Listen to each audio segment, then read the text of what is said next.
What's going on YouTube? Welcome back to the Thomas Gallery, and today I'm going to talk about art in sports. Now, out of all the subjects I've tackled with this whole art in thing, I think people probably give me the most raised eyebrows with art in sports. Because well, what does one got to do with the other? They don't even seem like they go together. I would disagree. They go together. I believe a lot more than people realize. Now, here's my point of view. Sports is, for the most part, you know, it's based on merit. Okay, sports, you get your recognition by what you do. Okay, you can perform a particular task. Like throw a football, shoot a basketball, so on, hit a tennis ball, run, jump. It's based on merit. But with art, here's the thing with art in sports. Art has a way of unifying both the athlete and the fans more people realize. Because let's say you go to a football game. Super Bowl just ended, right? Super Bowl just ended. Let's say you go to a football game and your favorite team is playing, right? And you have on your favorite team's jersey, and you have on your favorite player of that team's jersey in particular. When you walk into the stadium and you look down the pathway, the hallway, and you see another individual with, you don't even, now here's the thing, you don't even see the player on there, you see the colors of the jersey on the particular fan. You see that fan sees you, and both of you do. What just happened, that little head, now that little acknowledgement, what just happened is, due to the color pattern of the jersey, because what people don't know is those colors are specifically chosen. If you notice that for basketball, it's the Western Conference and Eastern Conference. You know the colors are different for the Eastern Conference in the basketball as a Western Conference.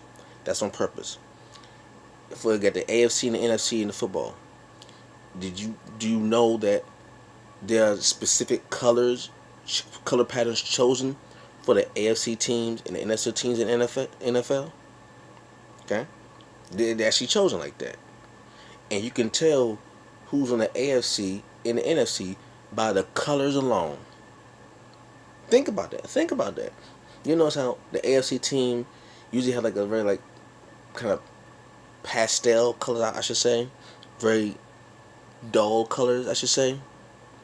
The AFC team and NFC teams has a darker, more bright or sharp colors. Like you have the Dallas Cowboys.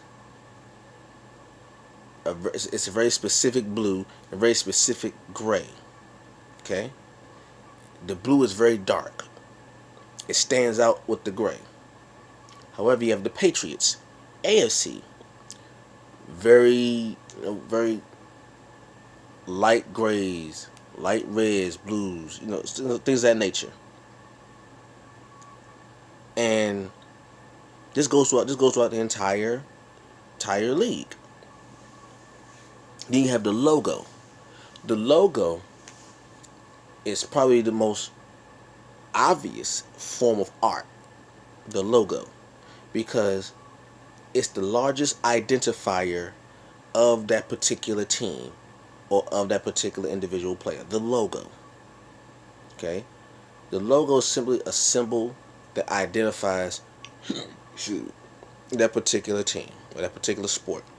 When you see the NBA logo, which is Jerry West, they call him the logo. That's the actual person that is the NBA logo, Jerry West. It's simply three colors: red, white, blue. Simple, red, white, and blue. With the person in the middle at an angle, bisecting the rectangle. It's a rectangle, and it's a silhouette of a person bisecting the rectangle, right? You have red and blue. That logo is a piece of art that is known throughout the world. Known throughout the world. Okay? You have the same thing with the NFL. The NFL is a shield. It's called the shield because it's an actual shield that has three big NFL letters. Okay? Those forms of art are responsible for bringing people together from across different parts of the country and the world. To be honest, and you have the individual sports. You have your tennis. You have your golf. These sports and NASCAR to a certain degree because it's one person driving. Okay, but tennis and sports you can obviously tell. Those are individual sports. However, when you look on the person's clothing, you see logos. You see certain color schemes. We all know Tiger Woods is known for red on Sunday. Whenever he's playing and it's Sunday, he always wears red.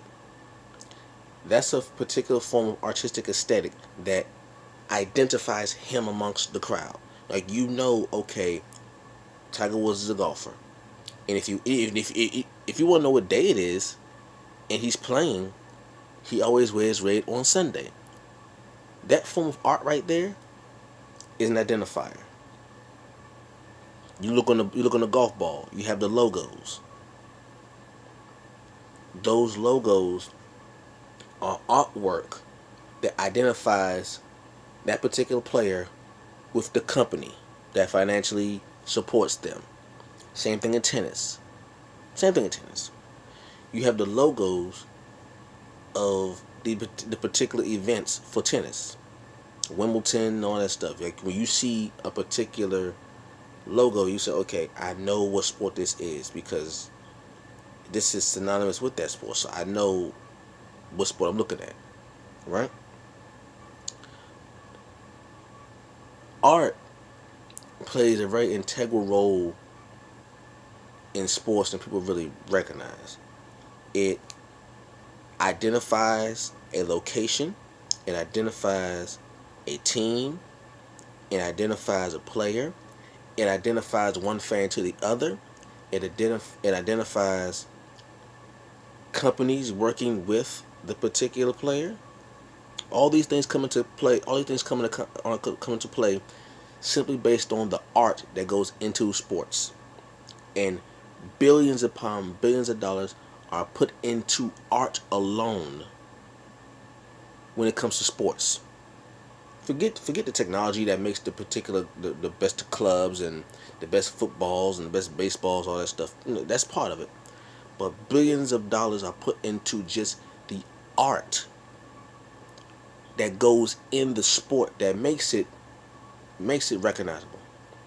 Okay, so just take into consideration when everybody's watching ESPN. Just look at all the art, all the graphics that go into sports, and you will see that art and sports are more intertwined than you realize. Okay, so hope you enjoyed that, and I will catch you all later. Peace.